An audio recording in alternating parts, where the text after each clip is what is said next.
Наступили самые волнительные моменты. Будьте внимательны и давайте вместе будем следить за тем, какие числа сегодня будут Hech выигрышны. lotereya o'ynaganmisiz? O'ynagan bo'lsangiz ham biron marta ham yutmaganingizga ishonchim komil. Lekin hozir men sizga hech qanaqa omadlar siz jackpot urish yo'lini o'rgataman. Ungacha esa bitta sharti bor. Kanalimga obuna bo'lishingiz kerak bo'ladi. Obuna bo'ldingizmi? Unda boshladik. 1999-yilda Zimbabvedagi Zimbank tomonidan bank mijozlari uchun lotereya o'yini o'tkaziladi. Bosh mukofot esa 100 ming Zimbabve dollar bo'lgan. Bu o'sha paytdagi Zimbabve kursi bilan 2600 dollarga to'g'ri keladi. Ma'lumot uchun bu summa o'sha davrdagi Zimbabve aholisining hayotini juda ham butkul emas, lekin o'zini tiklab olishga yetadigan darajada pul bo'lgan. Lotereyada ishtirok etish uchun esa arzimagan talablar qo'yilgan va uni bajargan odamlar bemalol qatnashish imkoniyatiga ega bo'ldilar. Ko'p sonli insonlar kutgan vaqt keldi. Tashkilotchilar ko'zini yumgan holda qatnashchilar ismi to'ldirilgan lototronga qo'l solishdi va bitta ismni qo'lga olishdi. Tanlov g'olibi esa Robert Mugabe bo'ldi. Okey, nima bo'pti do'stmi? Keling, bu shaxsni sizga alohida tanishtirsam. Robert Mugabe 1980-yildan buyon Zimbabve mamlakatining prezidenti edi. Bu ham yetmaganidek, lotereyani uyushtirgan Zimbank ham aynan Robertga tegishli bo'lgan. G'olib e'lon qilingandan keyin tashkilotchilar so'zlariga ko'ra, ana shu varaqada Robert Mugabe ismini ko'rib, ular hayratda qolishgan va juda ham xursand bo'lishgan ekan. Juda ham tasodifiy g'olib, shunaqa emasmi? Mana buni haqiqiy omad desa bo'ladi. Corruption is not bad. Corruption is only bad if I'm not involved. But if I'm part of that corruption, I'll defend it. Qissadan hissa shuki, omad kelishi uchun siz kimdir bo'lishingiz kerak yoki kimdir. Bugun dasturimiz orqali nima uchun tanish-bilishchilik aslida jinoyat emas. Qanaqa qilib saylovlarda pullasiz, shunchaki sovg'alar orqali ovozni sotib olish mumkin. Axloq litsenziyasi nima va qanday qilib bir kun kelib u sizni ham boshingizga tushadi? Va albatta eng asosiy savol, korrupsiya botqog'idan chiqish uchun odamlarni shunchaki insofga chaqirish nega foydasiz? Bu magnit loyihasi. Biz boshladik deyishdan oldin sizga alohida bitta narsani aytishim kerak. Sezayotgan bo'lsangiz, so'nggi ko'rsatuvlarimiz xronometraji jiddiy darajada o'sdi va siz uchun katta jamoa, katta mehnatni amalga oshiryapti. Agarda mana shu jamoani qo'llab-quvvatlashni istasangiz, mana shu QR kod orqali o'tib, istagan summani yuborishingiz mumkin. Bugungi loyihamiz esa sizga aniq yoqadi. Shunday ekan, yaxshilab o'rnashib olamiz. Biz boshladik.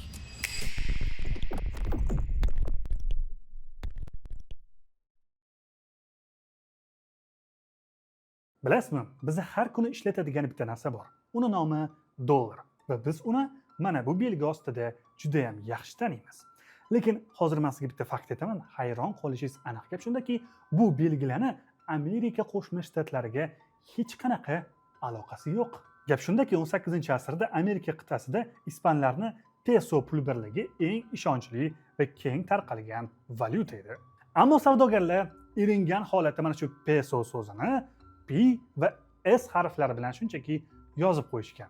Ha, erinchoqlar har qanaqa zamonda bo'lgan. Vaqt o'tishi bilan tez yozish oqibatida bu ikki harf ustma-ust tushib ketadi va P ni tayog'i S ni kesib o'tadigan bitta chiziqli belgiga aylanib qoladi. Buni qarangki, dunyodagi eng mashhur ramzlardan biri bu iqtisodchi va moliyachilarning daholigidan emas, balki savdogarlarning shoshqaloqligi hamda erinchoqligi oqibatida yuzaga kelgan. Lekin qonunchilik tomoni bu faktdan kelib chiqqan holda siz shoshqaloq bo'lishingiz yoki dangasa bo'lishingiz kerak degani emas, balki sizda tanlov uchun imkoniyat bor. Men bitta narsani sezib turibman. Shu moliyaga, iqtisodiyotga aloqador mavzularni ko'targanimda siz meni diqqat bilan eshityapsiz. Shu sababli ham sizga mana shu bilimlaringizni mukammallashtirish uchun AIFU universitetini taklif qilmoqchiman.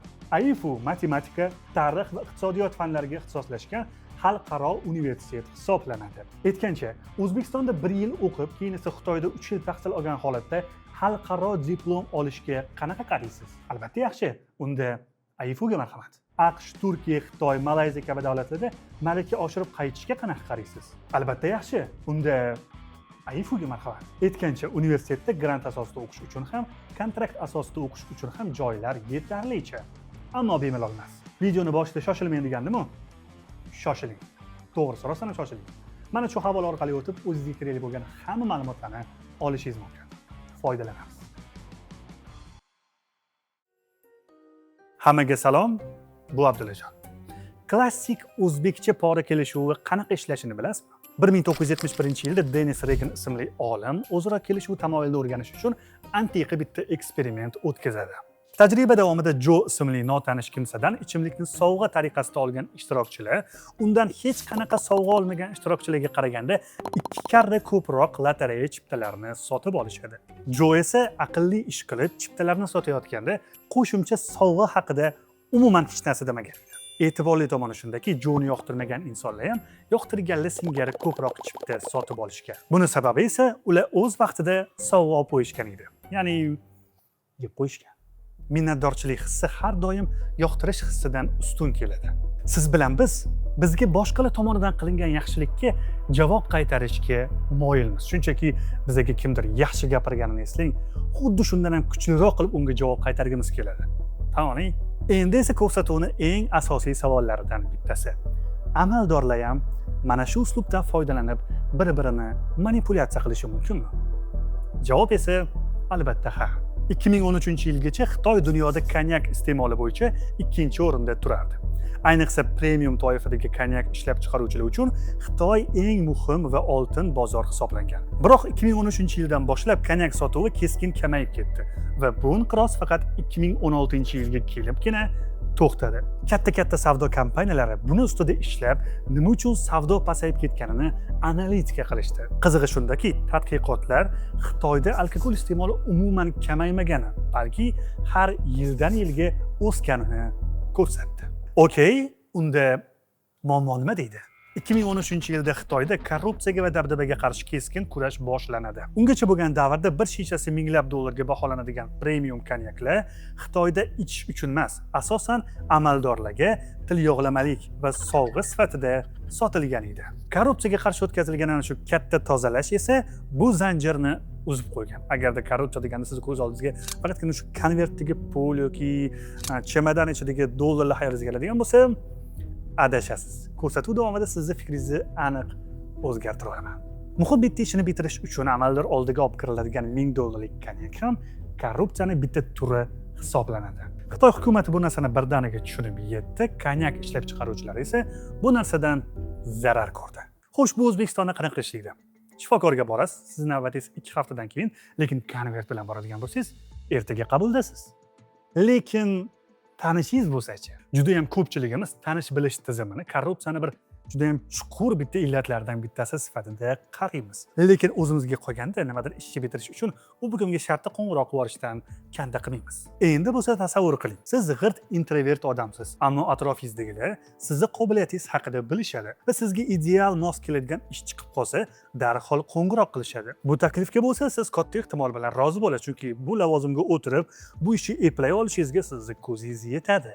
Qo'shimchasiga atrofdagilar ham sizga ishonib turgan bo'ladi. Networking va nepotizm. Shu so'zlarni ko'pchilik bir ma'noda ishlatishadi. Bu ijtimoiy munosabatlar va korrupsiya o'rtasida juda ham nozik parda mavjud. Networking sizni shaxsiy sifatlaringiz tufayli hayotda orttirgan tanish-bilishlaringizdan foydalanish. Nepotizm siz aynan amaldor dadani o'g'li bo'lganingiz uchun oladigan yordam. Misol uchun sizning dadangiz juda ham katta lavozimda ishlaydi va sizni ana shu korxonasiga ishga qabul qiladi. Bu yerda siz ana shu ishga kirish uchun absolyut hech narsa qilmagansiz. Shunchaki mana shu oilada tug'ilgansiz xolos. Otangizning faoliyati bo'yicha na bilim darajangiz, na saviyangiz bor. Shunchaki mana shu oilada tug'ilganingiz uchun shu ishda ishlayapsiz xolos. Siz hattoki bu lavozimda o'tirish uchun hech qanaqa bilim darajasiga ham ega emassiz. Hech qayerda o'qimagansiz. Lekin ana shu lavozimga o'tirib, hamma joyga charxpalak qilib aylantirasiz. Nepotizm men sizga aytsam shunchaki oila a'zolar bilan cheklanib qolmaydi. U keyinchalik do'stlar, birodarlar, qarindosh urug'lar va yetti yot begonalar shunchaki ishonch doirasidagi insonlar bilan konkret tarmoqqa aylanib ketadi. Sovet ittifoqida bunga o'xshash bo'lgan hodisa Blat nomi bilan mashhur bo'lgan. Eng qizig'i bu na nepotizm, na korrupsiya, bu qanaqadir ana shu ikkalasining orasidagi tushunarsiz g'alati holat. Bu yerda asosiysi qanaqadir ishonch bor. Kerakli odamni tanisang, bo'ldi. Ishing bitadi. Sobiq ittifoqda ko'pincha tovarlar va xizmatlar tanqis bo'lgan. Masalan, muzlatkich olish qiyin, avtomobil olish qiyin, yaxshi shifokor topish qiyin va hokazo. Nazariyada hamma teng, lekin amalda hech kimga hech narsa yetmaydi. Vaziyatdan chiqish xohlagan odamlar bo'lsa boshqa yo'llarni izlab ketib qolishadi. Masalan, tasavvur qiling, sizga yangi muzlatgich kerak. Do'konda yo'q, lekin sizni tanishingiz do'kon mudirini taniydi. Bitta qo'ng'iroq qiladi va birdan muzlatgich topilib qoladi. Diqqat qiling, bu yerda qonun buzilmadi, pora ham berilmadi, lekin va'da qilingan tizim ham ishlagani yo'q.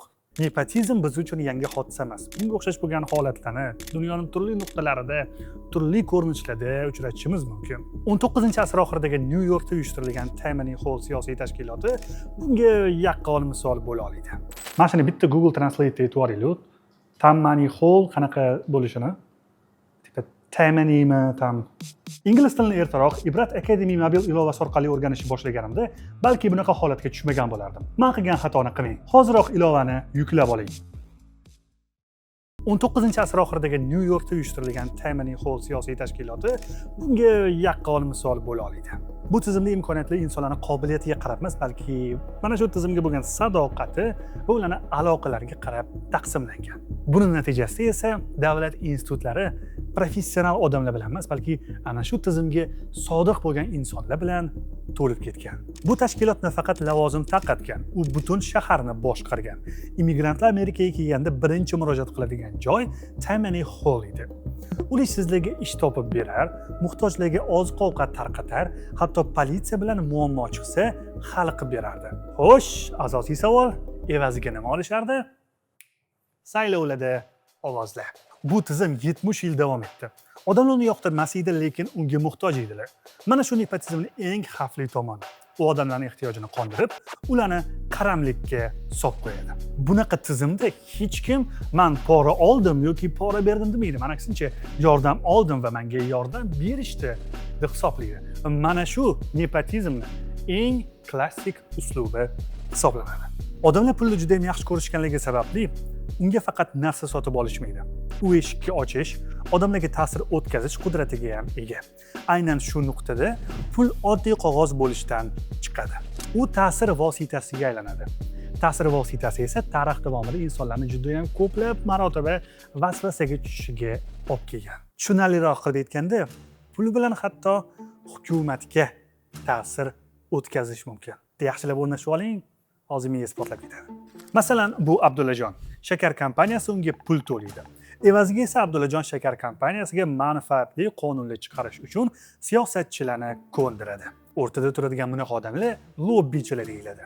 Juda ham ko'pchilik fikri bo'yicha innovatsiyalarni qo'lga kiritish uchun lobbichilarga ma'lum bir miqdorda pul berish bu juda ham yomon ish emas, lekin ana shu pul berayotgan insonlar soni 2 taga yetadigan bo'lsa, lobbichi bu yog'ini yomoq tashiydi. Aksar davlatlarda hukumatlar korrupsiyaga qarshi qonunlar qabul qiladi. Afsuski, ular doim ham ishlamaydi, chunki uni pul orqali chetlab o'tish imkoniyati bor. Buning ortidan bo'lsa katta adolatsizlik yuzaga keladi. Ya'ni puli bor bo'lgan odam yo'lini ochib ketaveradi, lekin puli yo'q, ammo kuchli g'oyasi mavjud bo'lgan odam bo'lsa, shunchaki ortda qolib ketadi.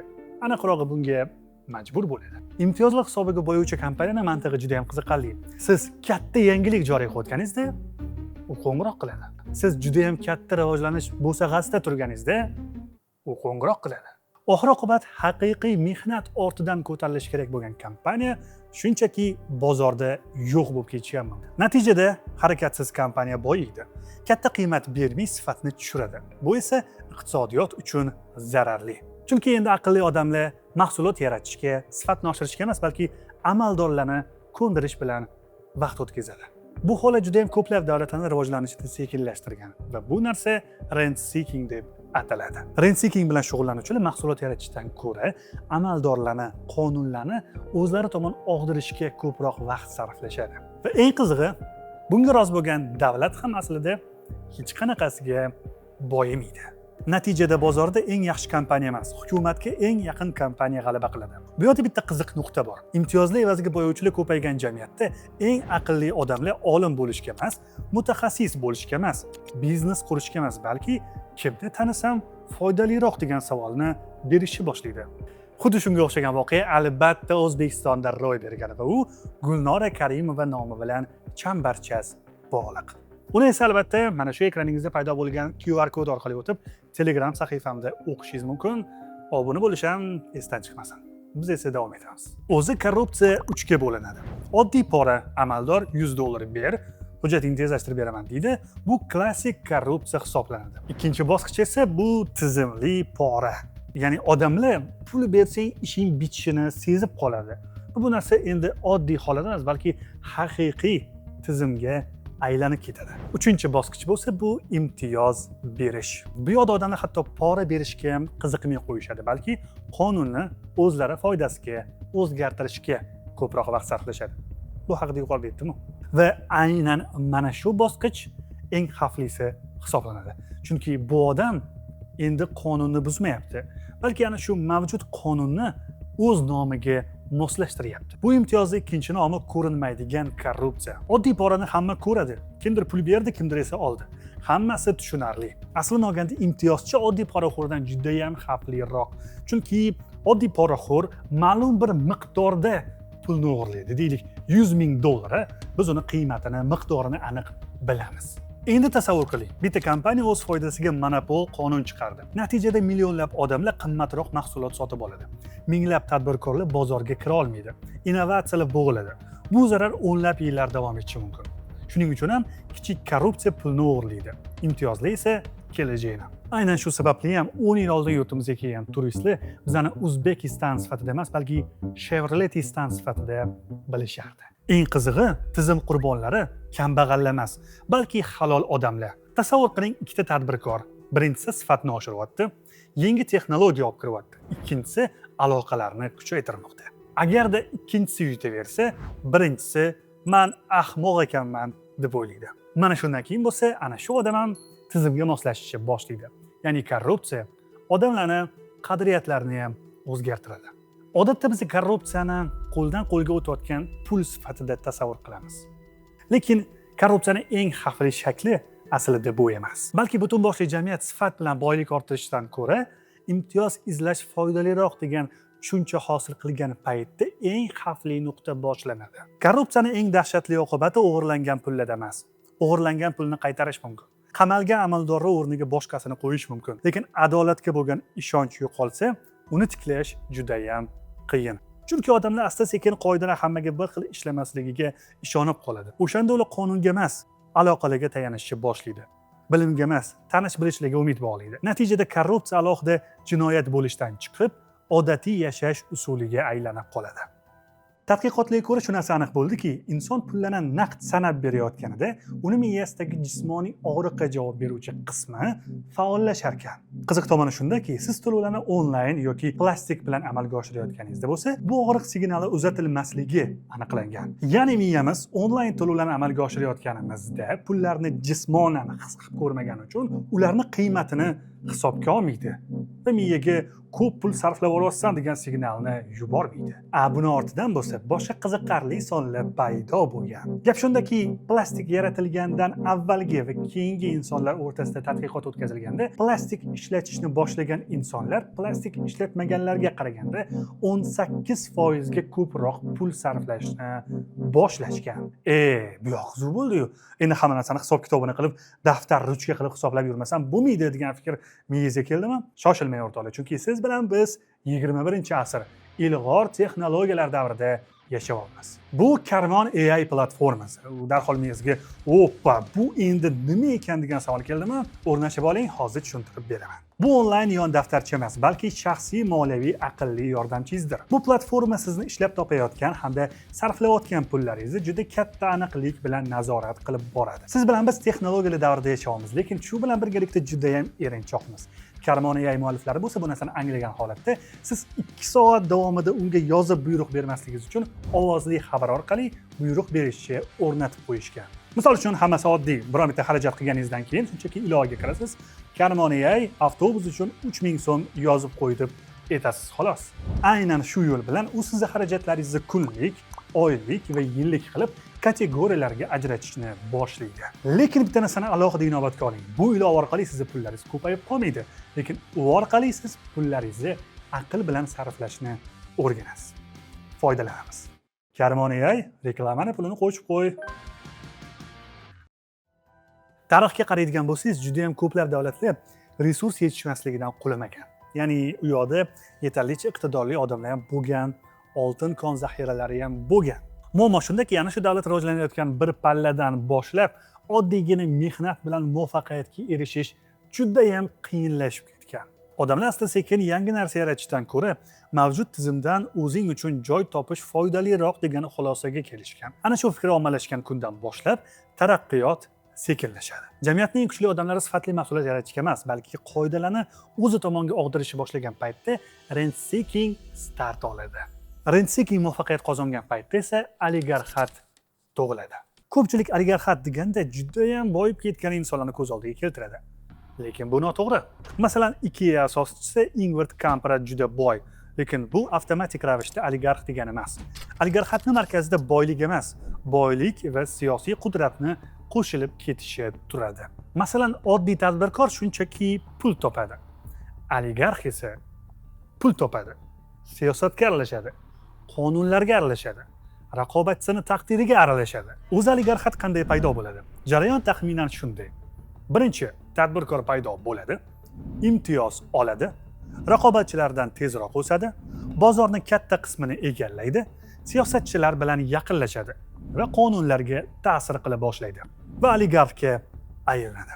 Mana shu oligarxatning evolyutsiyasi hisoblanadi. Oligarxatni tushuntirish uchun esa bizga juda ham tanish bo'lgan Samsung brendini sizga misol qilib ayta olaman. Ko'pchilik Janubiy Koreyani Samsung, Hyundai, LG davlati sifatida taniydi. Lekin uzoq vaqt davomida Janubiy Koreya iqtisodiyotining katta qismi bir nechta oilaviy konglomeratlar qo'lida bo'lgan. Masalan, Samsung nafaqat telefon ishlab chiqargan, balki sug'urta, qurilish, kemasozlik, bank xizmatlari kabi ko'plab sohalarda faol bo'lgan. Buni ortidan esa Janubiy Koreya aholisida inson tug'ilibdiki, o'lgunigacha Samsung bilan birga bo'ladi degan fikr paydo bo'lgan.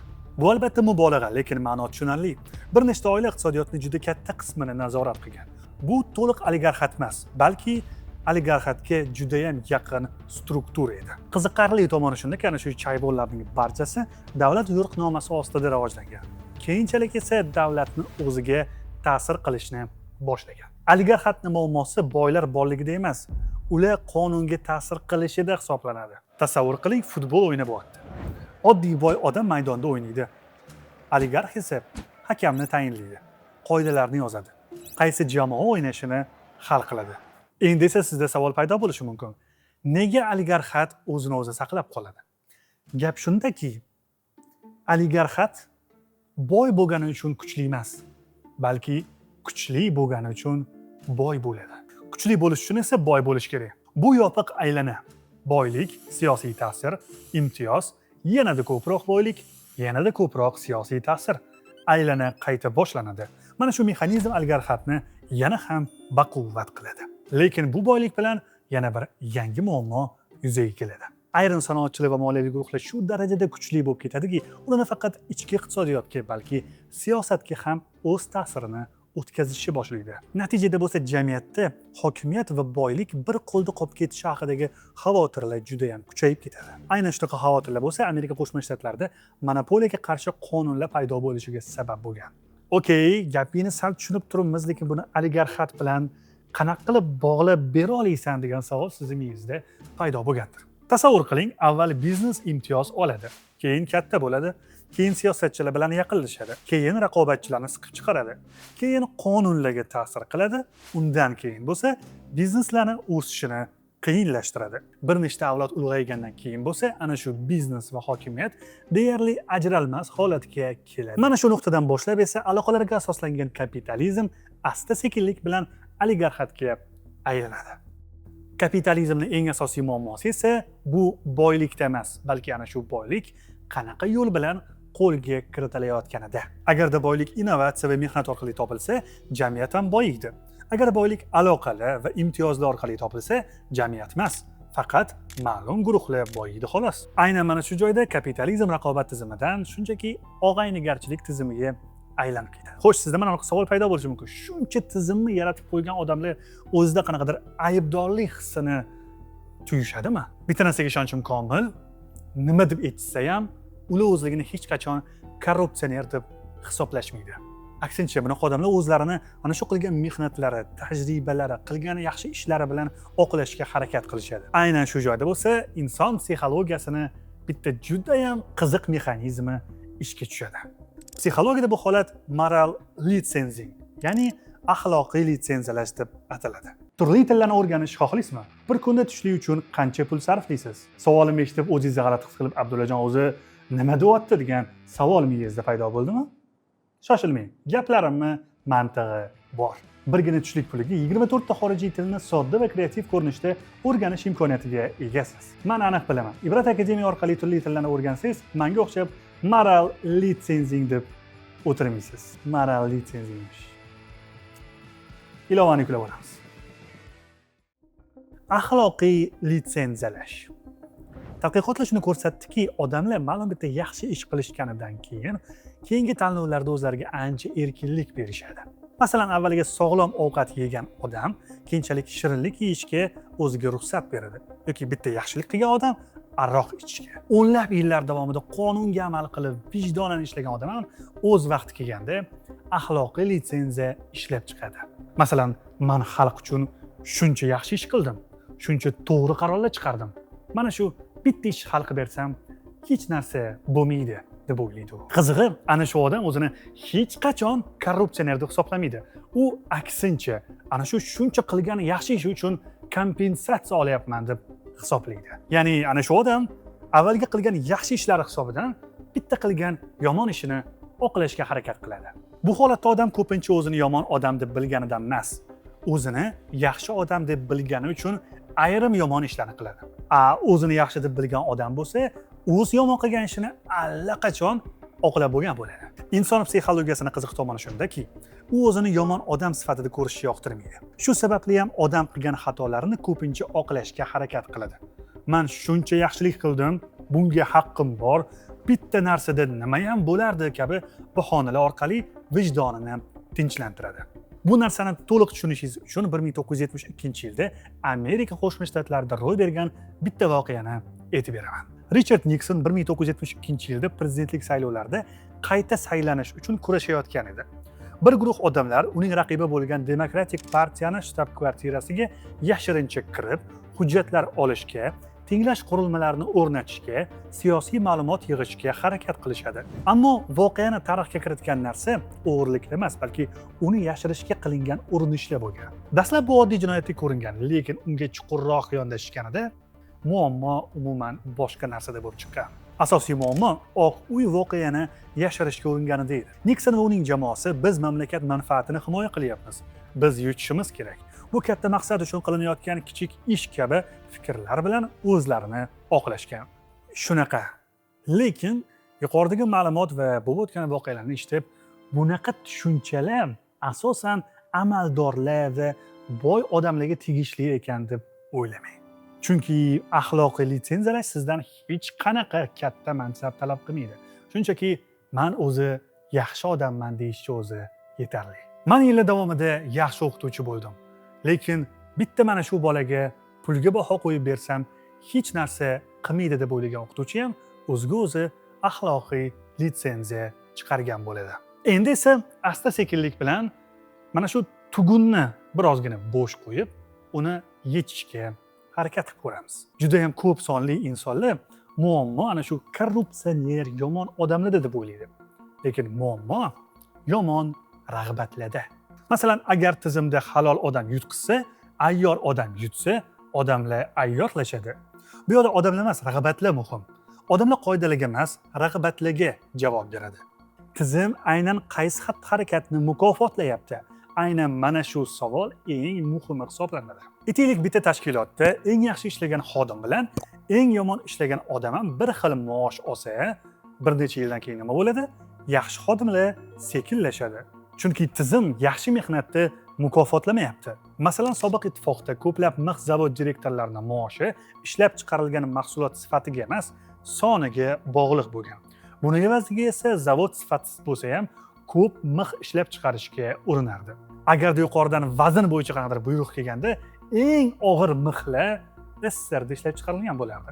Qizig'i, bu yerda odamlar ahmoq emas. Bu narsani eshitib turib, naqadar ahmoqona ish deb o'ylashingiz mumkin.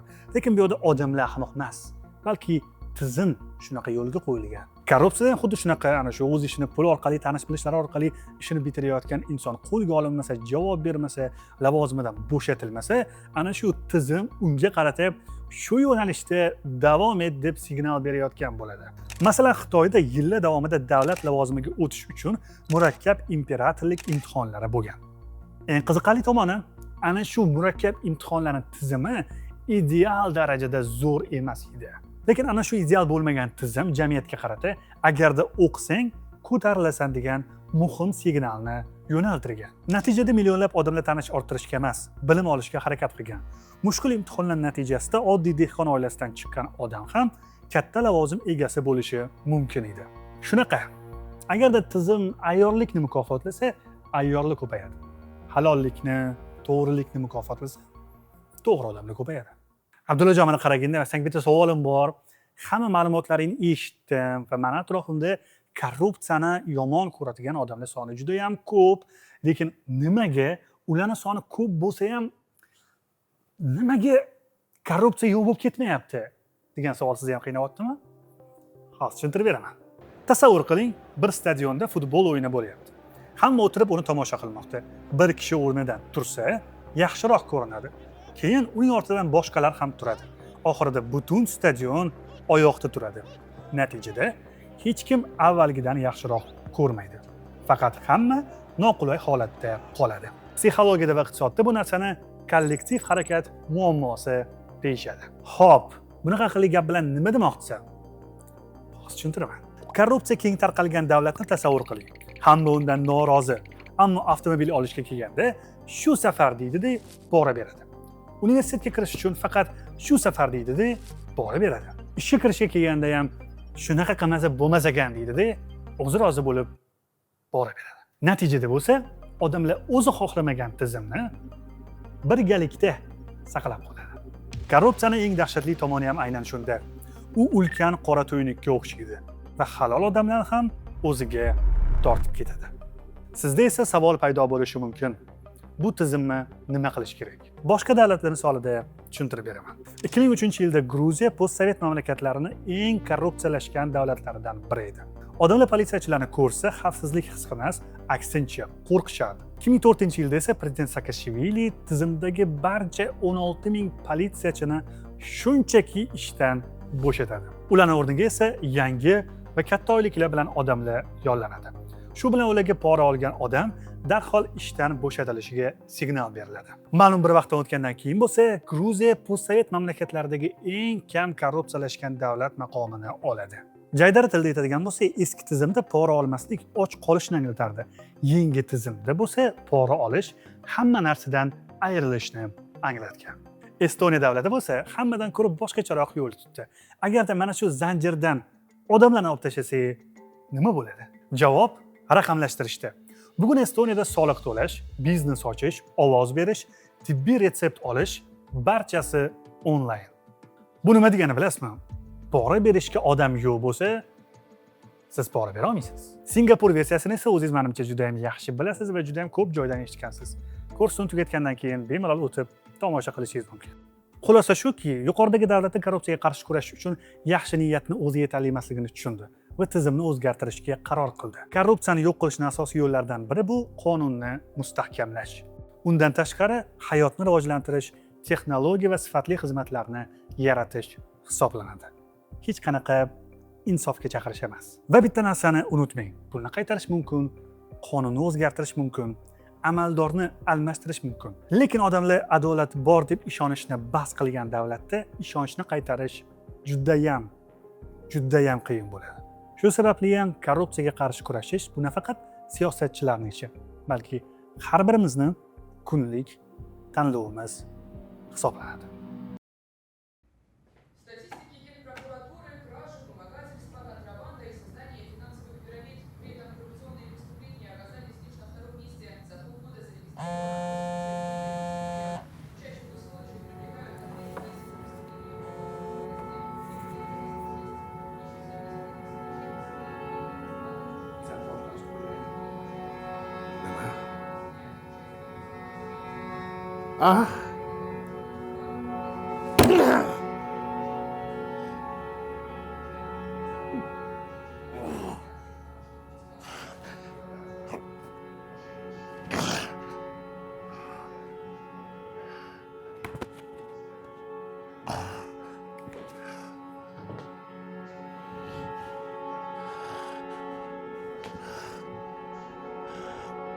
Oh.